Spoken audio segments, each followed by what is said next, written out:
Usiku mmoja wa kimya. Bahari ya Caribbean ilikuwa tulivu, lakini ndani ya kisiwa cha siri cha Sibuya kulikuwa na siri nzito zilizofichwa. Kisiwa hicho, Little St. James, kilionekana kama paradiso, lakini nyuma ya uzuri wake kulikuwa na giza. Wasichana wadogo waliletwa kwa ahadi za pesa na kazi nzuri, lakini walipofika walijikuta kwenye mtandao wa unyanyasaji ambao ulikuwa umejificha kwa miaka mingi. Majina ya watu wenye nguvu yakaanza kutajwa: maraisi, wafalme, matajiri. Dunia ikaanza kuuliza, nani alikuwa anajua ukweli?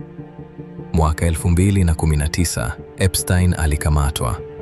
Watu walitarajia haki itatendeka, lakini kabla ukweli wote haujafichuliwa, alikutwa amefariki gerezani.